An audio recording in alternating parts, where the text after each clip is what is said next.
A single dad helping a stranger with her flat tire, never expected she was a billionaire. Looking for someone real, and his simple act of kindness was about to change both their lives forever. Before we dive in, hit that subscribe button and drop a comment. Where in the world are you watching from? The afternoon light was the color of weak tea, thin and pale, stretching across the cracked asphalt of a forgotten two-lane highway.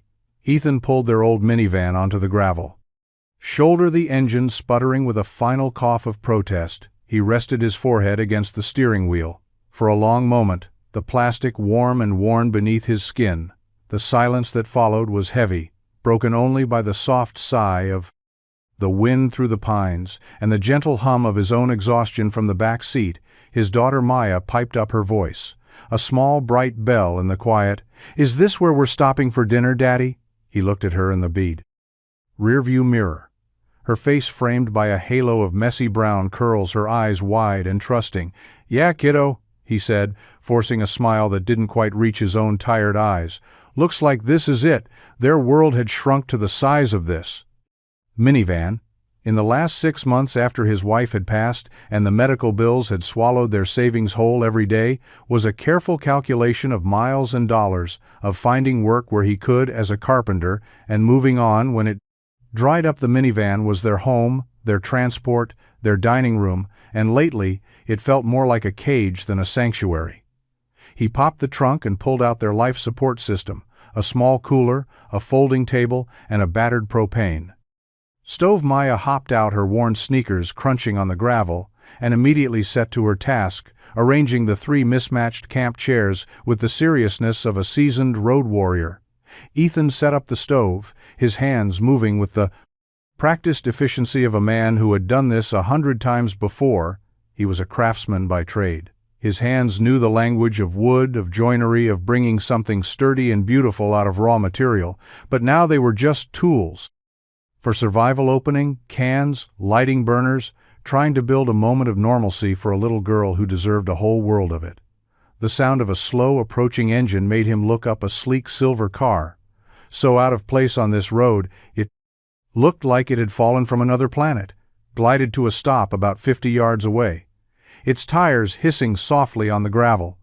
It wasn't the car that held his attention, though it was the woman who stepped out. She was tall, elegant, even in simple jeans and a dark wool coat that looked too expensive for a dusty roadside. Her hair was pulled back into a neat knot, and she stood with a stillness that felt both composed and utterly lost. She looked at her back tire, a silent curse forming on her lips, as she confirmed what she already knew. It was completely flat. Ethan watched her for a second. More. His first instinct was to mind his own business. He had enough of his own to handle.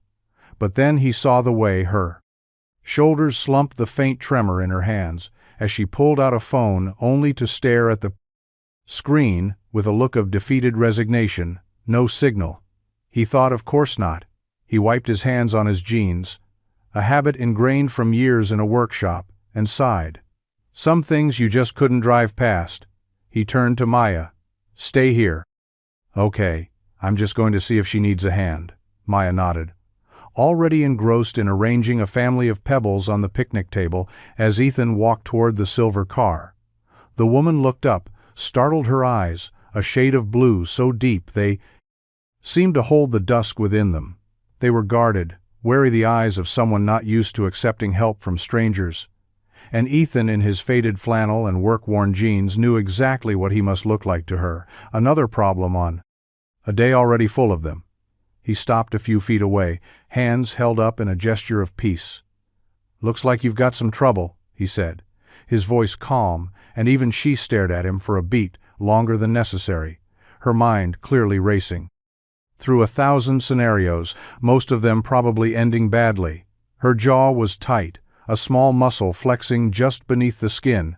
She was a fortress, and he was an unknown variable at her gate. "It's a flat tire," she stated the obvious, her tone clipped and cool, as if acknowledging the problem might somehow give her control over it. He nodded. "I can see that. Got a spare in the trunk." "A jack." She hesitated, her gaze flicking from his face to her car, then back again. "I think so."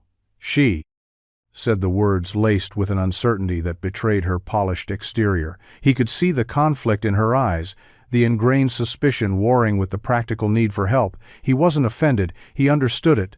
The world taught you to be careful, especially a woman alone on a deserted road. Let me guess, he said, a faint smile touching his lips. No cell service. She let out a short, humorless laugh. Is it that obvious? He shrugged. This road isn't exactly a tech hub. Look, he added, gesturing with his chin. I'm not looking for anything. I've just got a kid over there who I'm trying to teach that you help people when they need it. That's all. He turned to walk away, giving her the space to make a choice. He didn't expect her to call him back, but she did wait. She said, her voice softer. Now, less defensive. The walls were still there, but a small gate had just creaked open. I think the jack is under the floor mat in the trunk. I wouldn't even know where to start. Ethan nodded and walked back, a silent agreement passing between them as he got to work. He didn't know her name, he didn't know her story. But for the next 20 minutes, in the fading light of a lonely highway, they were just two people, one with a problem and one with the hands to fix it. And sometimes that was more than enough. The trunk of the car opened with a soft hydraulic hiss, revealing a space as clean and organized as a surgical suite. A single, leather duffel bag sat in the corner beside a perfectly folded cashmere blanket. There were no stray wrappers, no forgotten water bottles, no signs of a life lived in motion. It was the trunk of someone passing through, not someone living on the road. Isabella, or Bella, as she preferred to be called, though no one had called her that. In years watched as Ethan lifted the floor mat to reveal the spare tire and a set of tools still sealed in their original plastic. She had owned this car for a year, and had never once considered what was beneath the floor. Her life was managed by others, drivers, mechanics, assistants, people paid to handle the details, so she wouldn't have to now standing on the edge of a highway with a man whose hands were calloused from real work. She felt a profound and unsettling sense of incompetence. He worked with a quiet, focused grace, his movements economical and sure. There was no wasted effort, no hesitation. He talked her through what he was doing, not in a condescending way, but like a teacher, sharing a skill, loosening the lug nuts, jacking up the car with a steady rhythm, pulling the flat tire. Free Bella stood by her arms, wrapped around herself, feeling useless. She should have offered to help, but she didn't know how. She should have made small talk, but the words felt hollow. What did a woman who spent her days in boardrooms say to a man who fixed things with his own two hands? Instead, she found herself watching his daughter Maya, had abandoned her Pebble family, and was now drawing in a small notebook. Her head bent in concentration. Every few minutes, she would look up, catch her father's eye, and give him a small thumbs up. He would always smile back, a genuine, unforced smile that softened the tired lines around his eyes. The connection between them was a silent language, a bond so palpable. It made the air around Bella feel thin and cold. She had more money than she could spend in 10 lifetimes, but she would have traded all of it for a fraction of that warmth, for the simple certainty of knowing someone in the world saw her, saw the real her, and smiled just because she was there. When Ethan tightened the last lug nut on the spare, he stood up and wiped his hands on a rag he pulled from his back pocket. Good as new, he said, though the spare was smaller. A temporary fix, well, not new. He corrected himself, but it'll get you to the next town. There's a good garage in Oak Ridge. They'll have a replacement for you. Thank you, Bella, said the words. Feeling inadequate, she reached for her purse instinctively, her fingers closing around the cool leather of her wallet, a gesture so ingrained it was almost unconscious. How much do I owe you? Ethan looked at her, and for the first time since he'd started working, he seemed to pause. His gaze wasn't unkind, but it was direct, searching. You don't owe to me anything, he said. Finally she blinked, surprised. But of course I do. You spent your time. You're "A decent human being isn't a billable hour," he said, turning to put the tools back in her trunk. "Besides, you'd be surprised what a simple thank you is worth these days." He closed the trunk and handed her the plastic-wrapped tools. "I'd recommend learning how to use these," he said with a hint of a smile. "You never know when you'll be on a road with no signal and no here. Carpenters passing by with that." He nodded once and started walking back toward his minivan and his daughter, leaving Bella standing by her immaculate car, feeling a strange mix of gratitude, relief, and an emotion she couldn't quite name. It felt a little like being seen and a lot like being left behind. Bella watched him walk away, his silhouette framed by the setting sun that cast long shadows across the highway. He didn't look back. He just rejoined his daughter at the well-end picnic table, ruffling her hair as he passed. The small gesture of affection hit Bella with an unexpected force, a dull ache in the center of her chest. She should have gotten in her car and driven away. That was the plan. That was always the plan. Keep moving, stay anonymous, don't get attached. But she found herself rooted to the spot. The keys felt heavy in her hand, the hum of her own expensive engine, a stark contrast to the quiet intimacy of the scene just a few yards away. She saw Ethan light the small stove again, the blue flame flickering to life in the deepening dusk. He said something to Maya, who giggled and clapped her hands together. It was a small world they had built for themselves, right here, on the edge of nowhere. A world of two that felt more complete than anything Bella had ever known. She thought of her own world, the one she had run from a penthouse apartment in the city with floor-to-ceiling windows that overlooked a million lights, but felt like a beautiful cage. Boardrooms filled with men in sharp suits who smiled while they calculated her worth, assistants who managed her schedule down to the minute but didn't know the first thing about her she had left it all behind, seeking silence, seeking space. But what she had found was a profound and crushing loneliness, an emptiness that no amount of open road could fill. She slid into the driver's seat of her car, the leather cool against her skin. The dashboard glowed with a dozen polite notifications. A missed call from her father, another from her chief of staff, an urgent email flagged in red. She ignored them all. Her gaze drifted back to the picnic table. Ethan was spooning something from a pot onto 2 paper plates, mac and cheese maybe, or some other simple roadside meal. Maya was watching him with an expression of pure adoration. It was so simple, so unassuming, and yet it felt more real, more substantial than any 5-star meal Bella had ever been served. She started the car, the engine purring to life with a quiet confidence that felt like a lie. She should drive west toward the coast, find a new town, a new stretch of highway, but her hands? He wouldn't turn the wheel. Her foot wouldn't press the accelerator. Instead, she turned the engine off, the silence rushing back in to fill the space. She didn't know what she was doing. She only knew that driving away from this small circle of light felt like driving away from the first real thing she had seen in years. She took a deep breath, got out of the car, and started walking back toward them, her heart pounding a nervous rhythm against her ribs, a rhythm that sounded suspiciously like hope.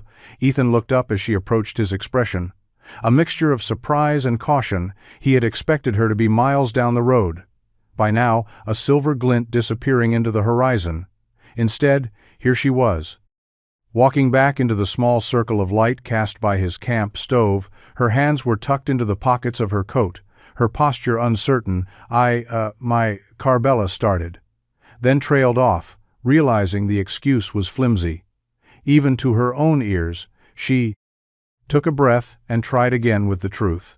"I didn't want to drive in the dark on that spare tire," she said. It wasn't a complete lie. It just wasn't the whole truth.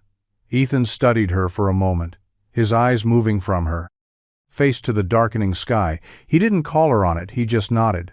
"That's smart. This road gets tricky at night." Maya, who had been watching their exchange with wide, curious eyes, piped up. "You can have dinner with us. My dad makes the best hot dogs. He burns them a little, but that's the good part."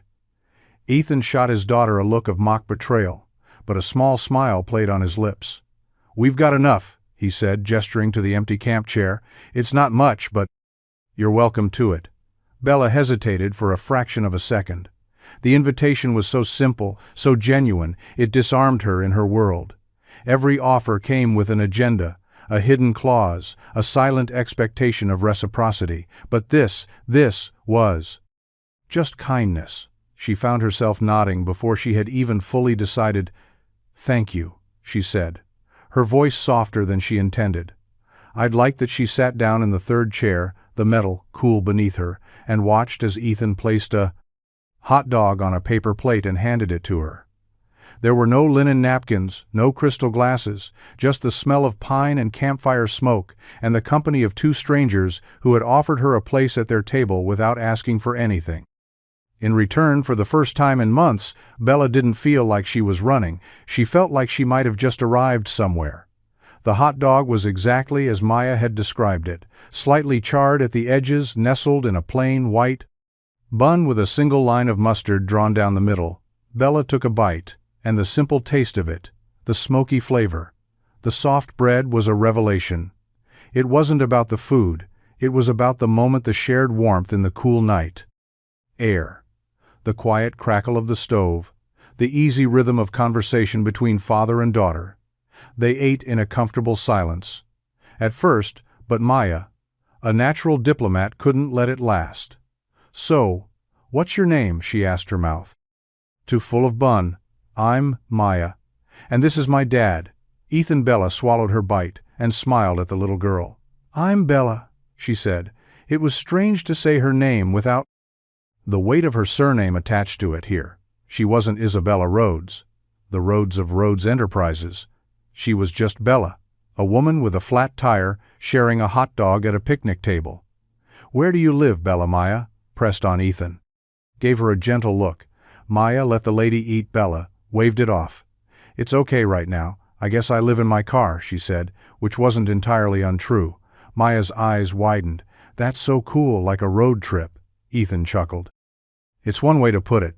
He looked at Bella, a question in his eyes, but he didn't voice it. He let her keep her story simple, and she was grateful for that. "I used to be a carpenter," he offered, changing the subject. "Had my own shop and—" Everything but things changed. "We've been on the road for a while now, looking for a new place to land." There was a whole story in that short explanation, a story of loss and resilience, and Bella felt the edges of it without needing to hear the details. It made her own reasons for being on the road feel selfish and small. She had run from too much while he was running toward something, anything that looked like a future for his daughter. "What kind of things did you make?" Maya asked her curiosity.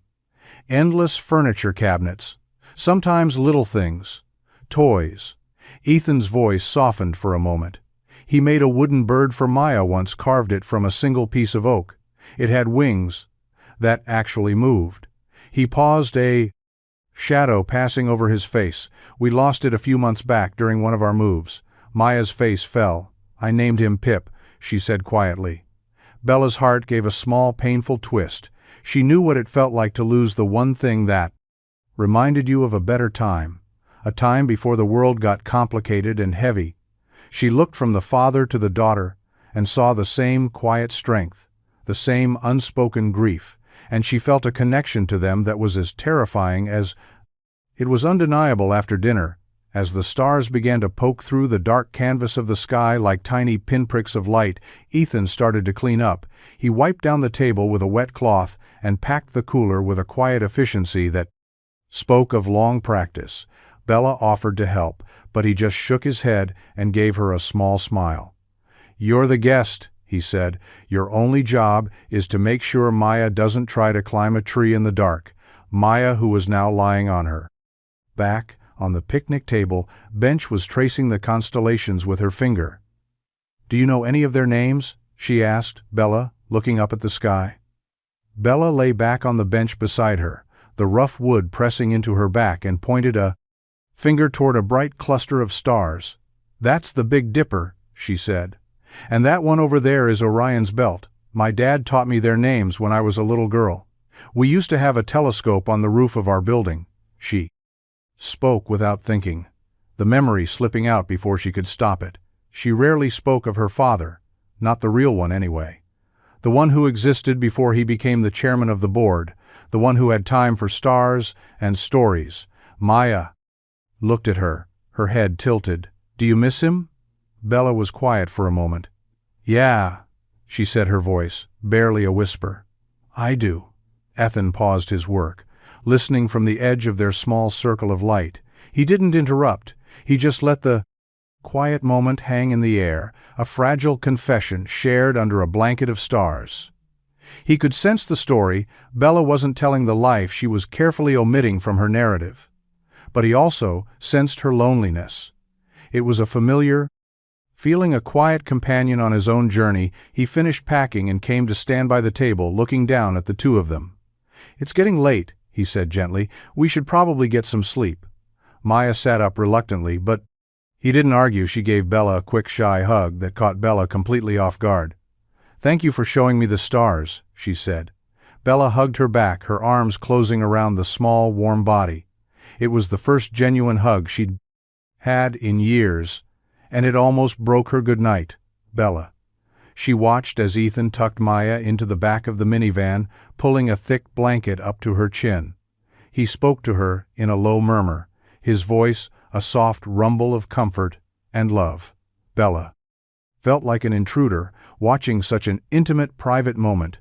But she couldn't look away when Ethan closed the minivan door. He turned back to Bella, his expression unreadable in the dim light. You can take my chair, he offered. I'll be fine in the van. Bella shook her head. I couldn't. It's your only one. He didn't argue. He just nodded. And for a moment they stood in the silence, caught between the world of a sleeping child and the vast, lonely darkness of the highway. It was a strange and unexpected truce, a moment of shared humanity on a road that was designed to keep people apart. The night grew colder, a deep, still cold that settled into your bones. The fire had burned down to a pile of glowing embers, casting a soft orange light on their faces. Ethan had ended up taking the camp chair, after all pulling it closer to the dying fire, while Bella had retreated to her car.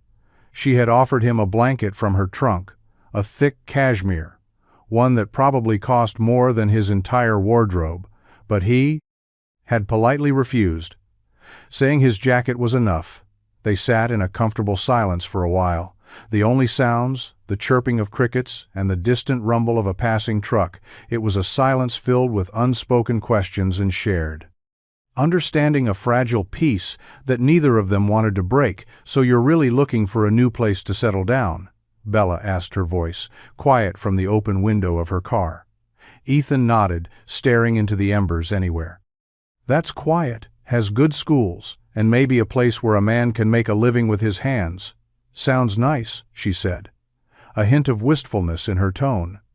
What about you? He asked, turning to look at her. What are you looking for? Bella was quiet for a long moment. I'm not sure anymore, she admitted. I thought I was looking for freedom, but maybe I was just looking for a reason to stop running. There was a vulnerability in her voice that he hadn't heard before, a crack in the polished armor she wore so well. He didn't press her for details. He knew what it was like to carry a past you didn't want to talk about. Instead, he changed the subject. Maya's a great kid, he said, his voice full of a quiet pride that was almost tangible. She's been through a lot, but she's got a strong heart. She gets that from her dad, Bella said softly. Ethan looked away, a faint flush creeping up his neck. He wasn't used to compliments. He wasn't used to people seeing him at all. Really, he was the kind of man who moved through the world, quietly fixing things, keeping his head down, getting by. This woman with her expensive car and her sad, beautiful eyes saw him in a way that was both unnerving and deeply comforting. The fire popped, a single spark flying up into the darkness before extinguishing itself. It's getting late, Ethan said. Finally, I should probably try to get some sleep before Maya wakes up. With the sun, Bella nodded. "Of course, thank you again for dinner and for the tire, and for not being a serial killer," she added, with a small smile he chuckled at. That any time he stood up and stretched his back aching from the long day, he hesitated for a second, then walked over to her car window. "Good night, Bella," he said. Their eyes met in the dim light, and for a fleeting moment, the distance between their two worlds seemed to disappear. There was just a man and a woman, two lonely souls, who had found a moment of connection on a deserted stretch of highway. "Good night, Ethan," she whispered back, watching him as he retreated to his minivan and settled into the driver's seat for the night. Bella didn't sleep much. She just sat in her car staring out at the stars and wondering what it would feel like to have a place to call home. The morning broke with a soft gray light that filtered through the pine trees, casting long shadows across the pine. Dew-kissed gravel. Ethan woke with a crick in his neck from sleeping in the driver's seat, a familiar ache that had become a part of his daily routine. He sat up and stretched, rubbing his tired eyes, and looked out the window. Bella's car was still there, a sleek silver shape in the early morning mist. For a moment, he felt a strange sense of relief, a quiet happiness that she hadn't disappeared in the night. But then a wave of reality washed over him. This wasn't sustainable. This was a temporary stop, a brief intersection of two very different paths. He couldn't get attached. He couldn't let Maya get attached. He had to keep moving. That was the rule he had made for himself. A rule designed to protect them from more heartache. Maya was still asleep in the back, a peaceful lump under a pile of blankets. He slipped out of the van quietly and started the small stove to boil water for coffee. A few minutes later, the door to Wilard.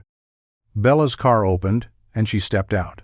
She was wearing the same clothes as yesterday, but her hair was down, falling in soft waves around her shoulders.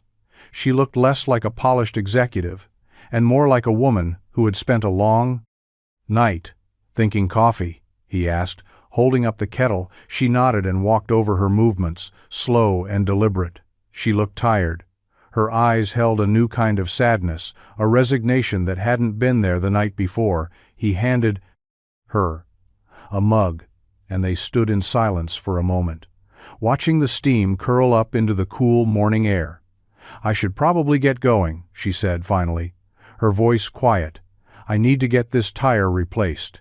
He nodded. "That's a good idea. Oak Ridge is about an hour east. You can't miss it." She took a sip of her coffee, her gaze fixed on the horizon. "I don't know what to say," she said after a moment. "Thank you. Feels too small." It was nothing, he said, though they both knew it wasn't. Maya stirred in the back of the van and sat up, her hair a tangled mess, her eyes still full of sleep. She saw Bella, and her face broke into a wide smile. "You're still here," she said, scrambling to the front of the van. Bella's own smile was a little sad but genuine. "I am. But I have to leave soon." Maya's face fell. "But you just got here." "I know, sweetheart, but I have to get my car fixed," Bella said gently. Maya looked at her father, her eyes pleading. "Can't we go with her? We could have breakfast in the town." Ethan's heart clenched. He saw the hope in his daughter's eyes, the easy connection she had formed with this woman, and it terrified him. "Maya," he started, but Bella cut him off gently. "That's a nice offer, but I think your dad has plans of his own." She knelt down and looked Maya in the eye. "It was really nice to meet you. You're a very special girl." Maya gave her a hug, a quick, tight embrace that lingered for a moment too long when she pulled away. Bella's eyes were suspiciously bright. She stood up and met Ethan's gaze, her expression a mixture of regret and unspoken words. "Take care of yourself, Ethan," she said. He just nodded. "You too." And with that, she got into her car, started the engine, and drove away. This time she didn't look back. Ethan stood there watching until the silver car was just a speck in the distance. A part of him felt a profound sense of relief. The danger had passed, the complication was gone, but another part of him, an older, quieter part, felt a familiar ache, the ache of letting something good go because he was too afraid to hold on to it. The drive to Oak Ridge felt longer than an hour. The silence in the minivan was thick with unspoken words. Maya was quiet in the back seat, her notebook open, but the crayons untouched. She just stared out the window, watching the trees blur by a sad little soldier guarding a silent grief. Ethan tried to start a conversation a few times, but his words fell flat, lost in the hum of the engine. He felt a growing sense of guilt, a heavy weight in his chest. He had done the right thing. He told himself he had protected his daughter from a fleeting connection, from the inevitable disappointment of a person who was just passing through. But as he glanced at her reflection in the rearview mirror, he saw the same sadness he felt in his own heart.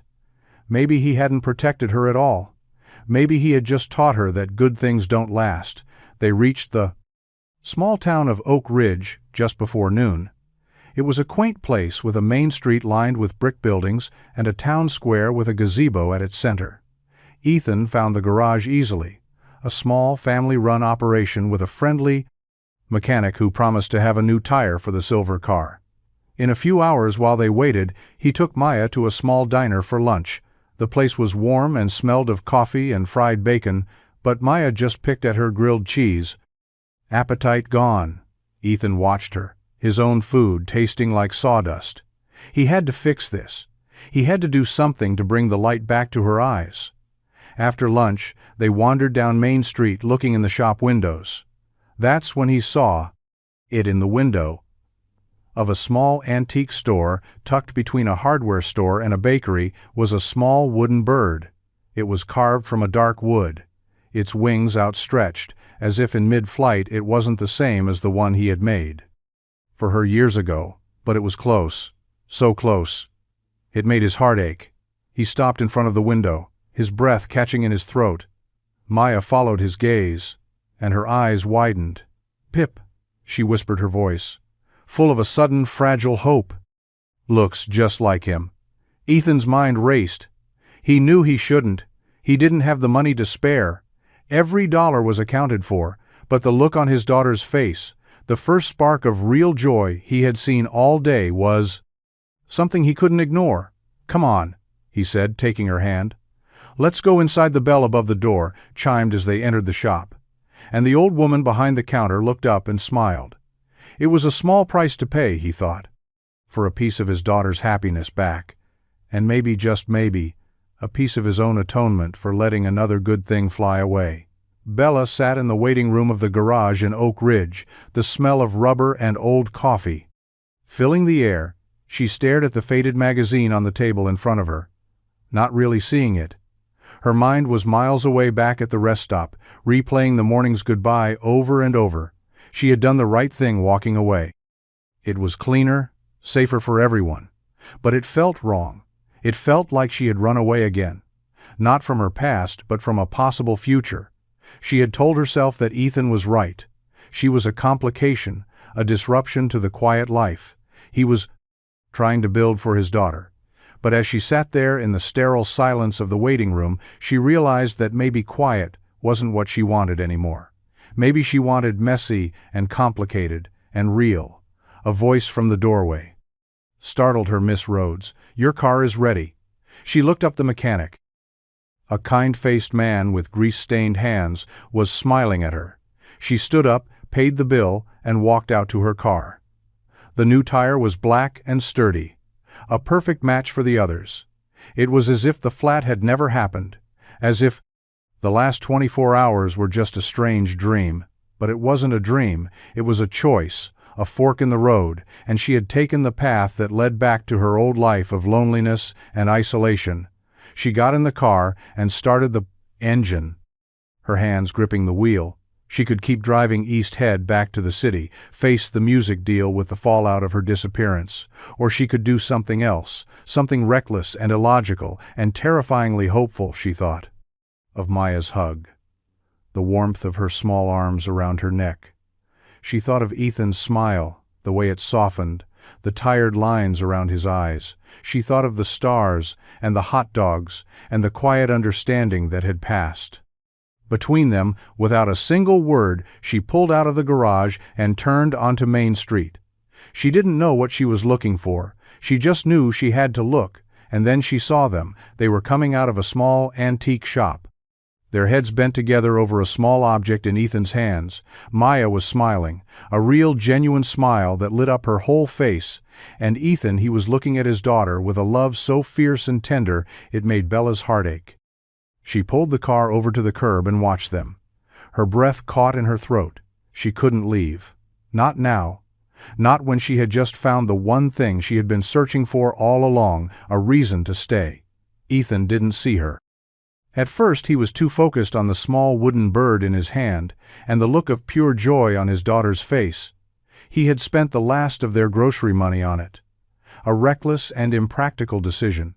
But as he watched Maya cradle the rard bird in her hands, whispering to it as if it were an old friend, he knew he had made the right choice. It was more than just a toy.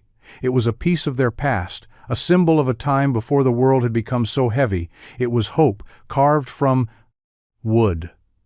They were walking back toward the minivan when he heard a car door open, and close behind them, he turned, and his heart stopped.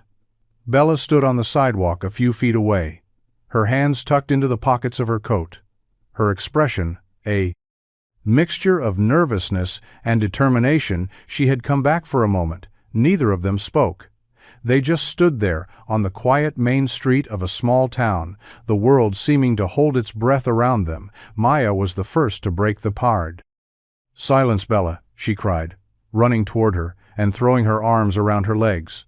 Bella knelt down and hugged her tightly, her eyes closing for a moment as if to savor the feeling. Ethan walked toward them slowly, his mind racing. What did this mean? What did she want? Why had she come back? "I saw you from the garage," Bella said, her voice quiet as she stood up. "I was just leaving, but I couldn't." Ethan didn't say anything. He just looked at her, waiting.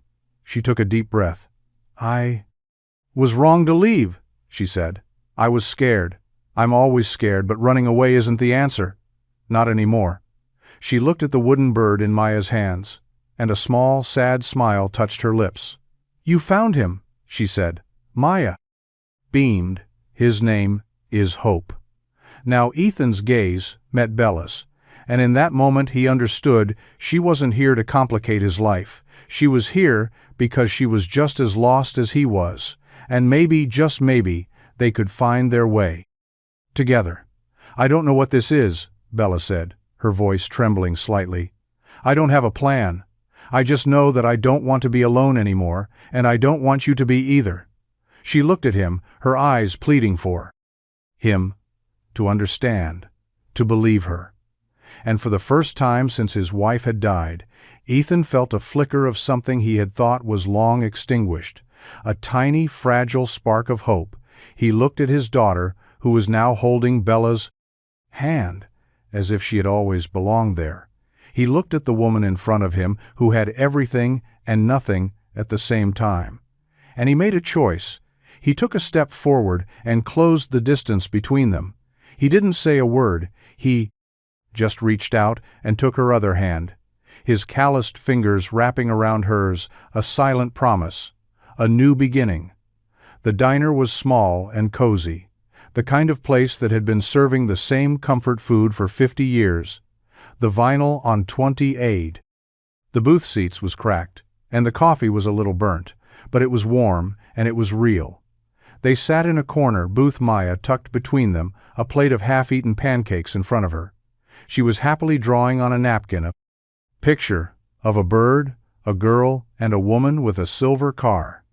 Bella watched her, a soft smile on her face. She had taken off her expensive coat and now sat in a simple sweater, looking more at home than she ever had in her own penthouse apartment. Ethan sipped his coffee, watching them both over the rim of his mug. The tension that had been between them had dissolved, replaced by a quiet, tentative peace. They were two strangers. Still, two people from different worlds. But they were no longer just passing through. They were sharing a meal, a moment, a fragile new beginning. "So what now?" Ethan asked, his voice low. Bella looked up from Maya's drawing, her eyes meeting his. "I don't know," she admitted. And for the first time that didn't scare her. "I have a house on "The coast a few hours from here," she said. "A place I bought years ago and never spent more than a weekend in. It's quiet. It's empty. It's a place to start." She hesitated, then continued, "I'm not asking you to come with me. I'm just saying it's there. If you want to see it," Ethan thought about the minivan, the endless road, the uncertainty of the next town and the next job.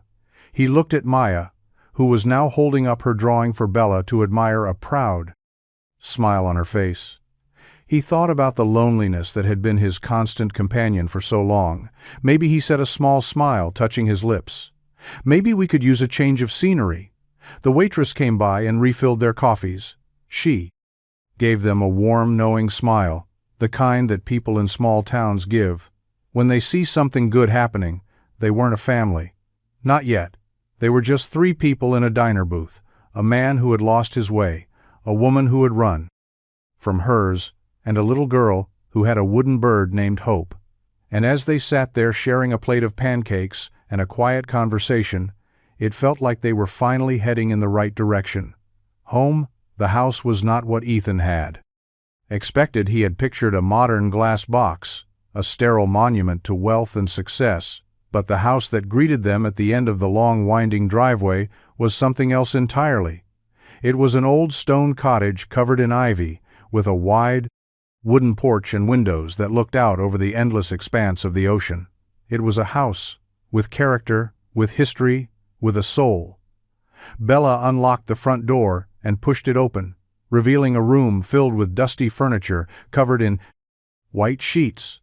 The air was still and smelled of salt and old wood. It was a house that had been waiting a long time for someone to come home. "This is it," she said, her voice quiet, a little apologetic. "It's not much." Ethan walked into the Prombers' room. His boots echoing on the hardwood floors, he ran a hand over a dust-covered table, leaving a clean streak in his wake. "It's beautiful," he said, and he meant it. It was a house that a carpenter could appreciate. A house with good bones. A house that could be brought back to life. Maya ran through the rooms, her laughter echoing through the empty spaces. She found a small bedroom with a window seat that overlooked the ocean and immediately claimed it as her own. Bella watched her, a small smile on her face. "I bought this place on a whim years ago," she said. "I thought it would be my escape, but I never knew how to just be still.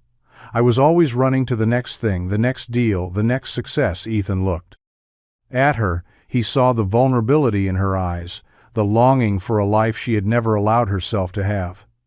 "Well," he said, a slow smile spreading across his face, "it looks like you've got a lot of work to do, and I know a good carpenter." She laughed, a real genuine laugh that filled the dusty room with a warmth it hadn't felt in years. "Maybe I do," she said, her eyes locking with his. They stood there for a long moment, the ocean roaring in the distance, the dust motes dancing. In the afternoon light, they weren't just in a house, they were on the edge of a new life, a life they could build together, from the ground up, one board, one nail, one shared hope at a time. The days that followed were a blur of work, laughter, and the quiet joy of building something new. Ethan threw himself into bringing the old cottage back to life, his hands rediscovering the familiar language of wood and tools.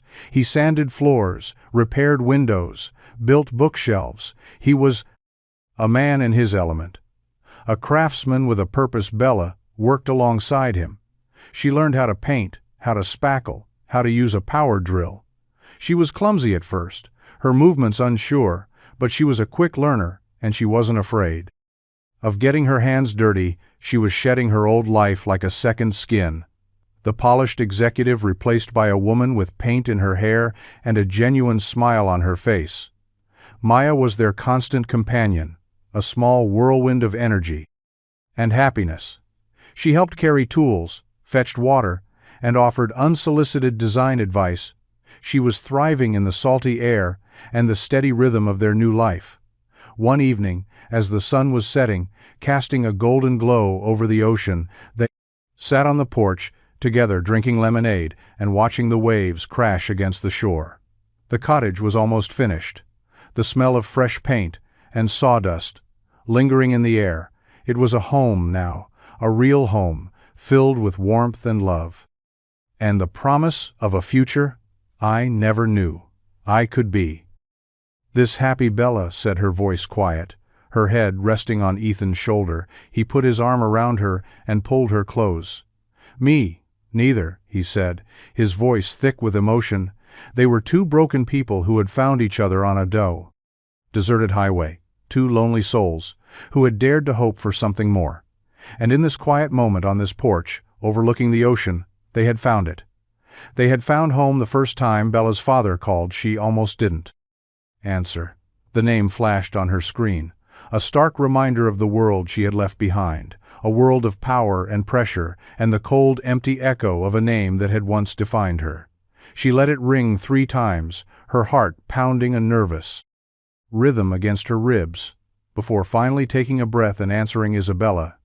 Her father's voice was clipped, devoid of warmth. The same voice he used in board meetings when a deal was going south. "I'm here, Dad," she said, her own voice. Steady and calm. Surprising. Even herself. "We're having a board meeting next week. You will be there." It wasn't a request, it was a command, the kind she had spent her entire life obeying, but something had changed. She was no longer the dutiful daughter, the polished puppet who smiled on cue. "I don't think so," she said, her voice quiet but firm. There was a silence on the other end of the line, a silence so profound she could hear the crackle of static. "What did you say?" I said, "No, Dad. I'm not coming back." Her father's voice rose a notch, a rare crack in his iron facade. "Isabella, you have a responsibility, a duty to this company, to this family. I have a responsibility to myself now," she said, and, for the first time in her life, she believed it. She thought of Ethan, his steady hands and his kind eyes. She thought of Maya, her infectious laughter and her unwavering belief in hope. She thought of the life they were building together. Life of simple joys and honest work. A life that was real, in a way that her old one had never been. "I'm happy here, Dad," she said, her voice softening. "I'm finally happy." There was another long pause on the other end of the line, and when her father spoke again, his voice was different, quieter, laced with a reluctant understanding. "I see," he said, and then he hung up. Bella stood on the porch looking out at the ocean, a sense of peace settling over her like a warm blanket. She had finally done it. She had finally chosen herself, her own happiness, her own life. And she knew with a certainty that settled deep in her soul that she had made the right choice. She was no longer Isabella Rhodes, the heiress, the executive, the woman in the silver car. She was just Bella, a woman who had found her way home. The letter arrived on a sunny afternoon tucked into the mailbox. At the end of their long winding driveway, it was addressed to Ethan in a crisp, elegant script that he recognized. Immediately he opened it with a sense of trepidation, a small knot of fear tightening in his stomach. The letter was from a law firm in the city, a formal document with a lot of legal jargon that he didn't understand. But one phrase stood out, a phrase that made his blood run cold. A cease and desist. Order it was from Rhodes Enterprises, Bella's family's company. It accused him of undue influence, of taking advantage of an emotionally vulnerable woman, of isolating her from her family and her responsibilities. It was a declaration of war, a thinly veiled threat designed to scare him away, to make him run. Ethan stood there on the driveway, the letter trembling in his hand. All the old fears, the old insecurities came rushing back. He was a nobody, a small-town carpenter who had stumbled into a world he didn't belong in. He had no money, no power, no way to fight a corporate giant like Rhodes Enterprises. He walked back to the house, his heart a heavy stone in his chest. Bella was in the garden with Maya planting flowers, their laughter carrying on the breeze. He didn't want to show her the letter. He didn't want to bring the ugliness of her old world into the beautiful new one they had built together. But he knew he had to. They were a team now, a family, and they would face this together. Bella read the letter, her face a mask of cold fury. She had seen this tactic before. It was her father's signature, move a calculated strike designed to intimidate and control. But she was not the same woman she had been months ago. She was no longer a pawn in his game. She was a queen, and she would protect her king and her princess with everything she had. She looked at Ethan, his face pale with worry, and took his hand. "It's okay," she said, her voice firm and unwavering. "We're going to fight this, and we're going to win, because we have something they don't. We have love, and that's a power they can't buy, or bully, or break." And as they stood there, hand in hand with the ocean roaring behind them and their daughter's laughter in the air, Ethan knew she was right. They were not just a carpenter and an heiress, they were a family, and they were unbreakable. The boardroom was cold and sterile, the air thick with the scent of money and power. Bella sat at the head of the long, polished table, her hands folded in front of her, her posture regal and unyielding. She was dressed in a simple but elegant dress, a stark contrast to the dark suits of the men who sat around her. Her father sat at the opposite end of the table, his face a thunderous mask of disapproval. "This is a waste of time." "Isabella," he said, his voice a low growl, "you are making a mockery of this family, of this company." Bella met his gaze, her eyes clear and steady.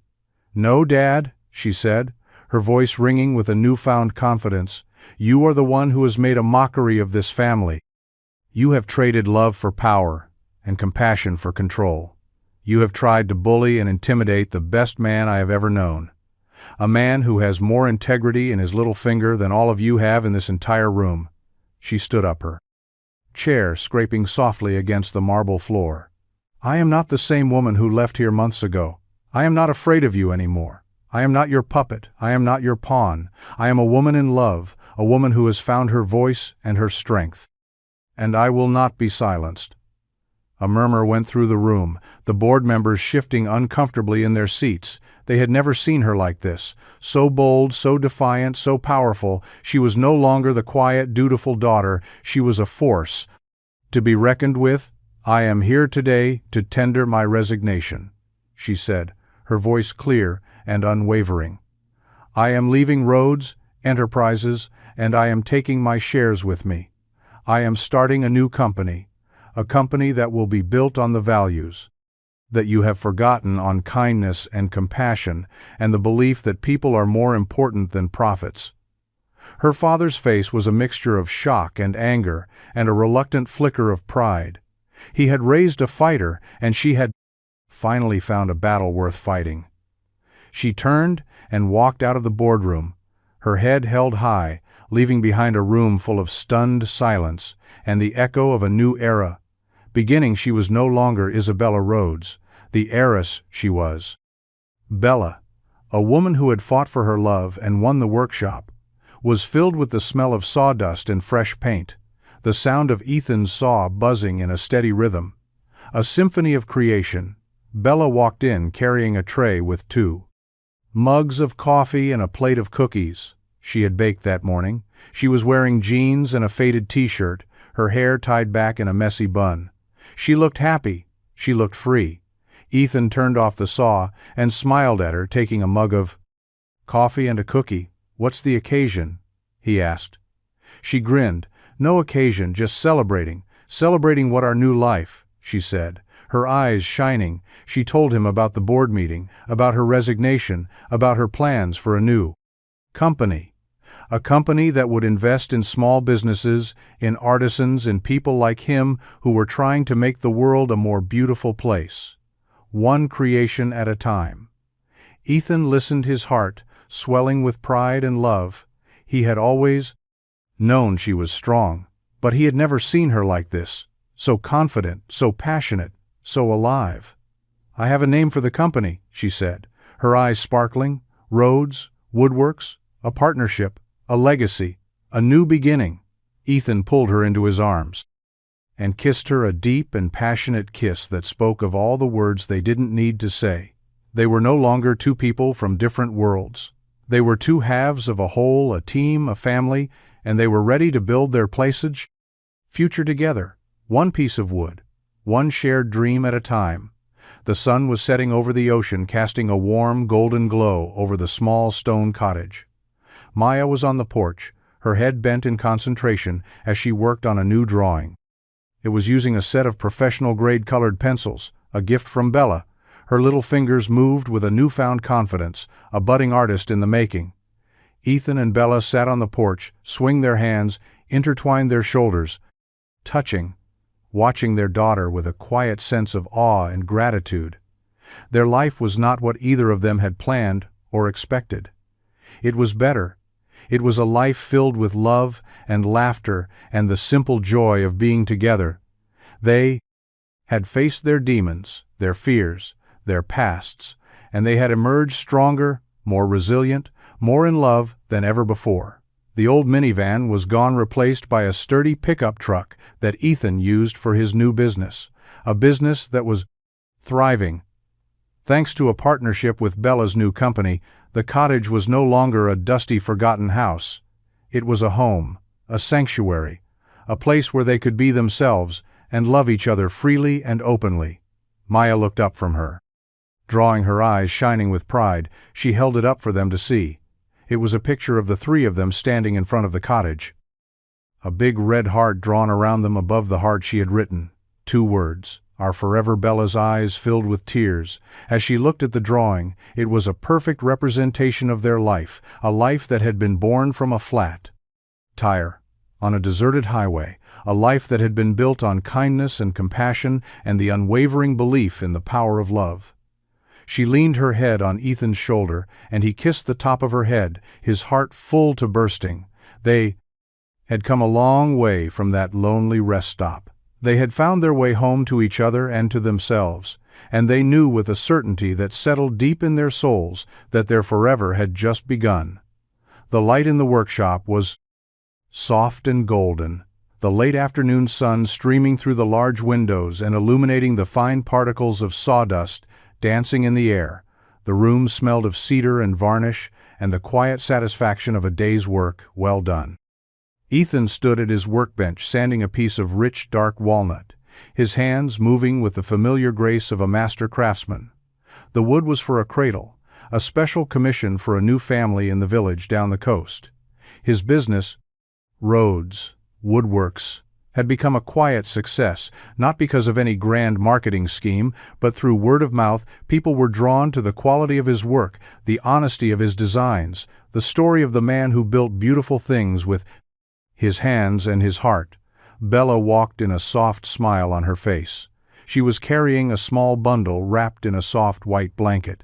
She came to stand beside him, her hip brushing against his, as she looked down at the cradle. "It's beautiful," she whispered. He stopped his sanding and looked at her, at the love in her eyes, at the peaceful contentment that had settled on her like a second skin. She was a different woman from the one he had met on that lonely highway. The fear and the sadness had been replaced by a quiet confidence, a radiant joy. He reached out and touched the baby's cheek, a small, perfect finger curling around his own. He had never thought he would find love again. He had never thought he would. "I have another child, but life had a funny way of surprising you, of giving you the very thing you thought you had lost forever." Maya, now a bright and curious 10-year-old, came skipping into the workshop, her pigtails bouncing. She had her sketchbook in her hand, a constant companion. These days she was a talented artist, her drawings full of life and color and a wisdom beyond her years. She came to stand beside them and look down at her baby brother, a wide grin spreading across her face. "Can I hold him?" she asked. Ethan nodded and carefully placed the baby in her arms. She held him with a gentle reverence, a big sister's love, already in full bloom. This was their life, their family, their happily ever after. It wasn't a fairy tale. It was better. It was real, and it was theirs. And as they stood there in the golden light of the workshop, surrounded by the smell of sawdust and the warmth of their love, they knew that they had built something truly lasting, something truly beautiful. Something that would stand the test of time, a legacy of love, carved from the heart. The years passed in a blur of happy moments and quiet triumphs. Roads, woodworks, grew into a respected brand, known for its quality craftsmanship and its commitment to ethical practices. Bella's new company flourished, investing in small businesses and community projects, making a real difference in the world. They had become a power couple, not in the traditional sense of wealth and influence, but in the sense of love and partnership, and a shared vision for a better world. Maya grew into a talented young woman, her art gaining recognition and acclaim. She went off to a prestigious art school on a full scholarship, a testament to her talent and her parents' unwavering support. Their son grew into a kind and curious boy. With his father's hands and his mother's eyes, he spent his days in the workshop learning the craft of woodworking from his father, his laughter echoing through the sawdust-filled air, a constant reminder of the joy that had filled their lives. Ethan and Bella grew old together, their love deepening with each passing year. They were a team, a partnership, a love story for the ages. They had faced their share of challenges. Of course, life was never without its storms, but they had always faced them together, hand in hand, their love a steady anchor in the turbulent seas of life. One sunny afternoon, as they sat on the porch of their stone cottage, watching their grandchildren play on the beach, Bella turned to Ethan, her eyes shining with tears of gratitude. "Thank you," she whispered. He looked at her, a quizzical smile on his face. "For what?" "For everything," she said. "For the flat tire, for the hot dog, for the wooden bird, for showing me what it means to be truly loved." He took her hand, his calloused fingers wrapping around hers. A familiar comfort, a silent promise. "Thank you," he said, his voice thick with emotion. For coming back, she leaned her head on his shoulder and they sat in a comfortable silence, watching the waves crash against the shore, their hearts full of a love that was as vast and as timeless as the ocean itself. Their story was a testament to the power of kindness, of compassion, of the belief that love can conquer all. It was a reminder that sometimes the greatest treasures are not found in boardrooms or bank accounts, but in the simple, quiet moments of human connection, on a deserted stretch of highway, on a porch overlooking the ocean, in the heart of a family built on love and hope and the unwavering belief in a forever that was real and true, and theirs alone. The old wooden bird sat on the mantelpiece, a silent guardian of their love story. Its wings were worn smooth from years of being held by small hands, its paint faded from the sun, but its spirit was as strong as ever. It was a symbol of their journey, a reminder of the hope that had brought them together, and the love that had kept them there. It was a testament to the fact that sometimes the most beautiful things are not the ones that are perfect, but the ones that are real and true and full of love. And as long as the birds sat on the mantelpiece, their love story would continue, a timeless tale of a carpenter, an heiress, and a love that was built to last forever. The final scene is a close-up of the wooden bird. The camera slowly pulls back to reveal the entire family sitting in front of the fireplace, laughing and talking, their faces glowing in the warm light of the fire. The camera continues to pull back, showing the cottage, the ocean, the endless sky. A final voiceover from an older, wiser Maya says, "Some people find love in grand gestures and fairy tale endings. My parents found it on the side of a lonely road with a flat tire and a fromosums hot dog. They taught me that the greatest love stories are not the ones that are written in the stars, but the ones that are built by hand with kindness, compassion, and the courage to believe in a forever that is as real and as beautiful." A simple wooden bird. The screen fades to black, leaving the audience with a feeling of warmth, hope, and the belief that true love can be found in the most unexpected of places.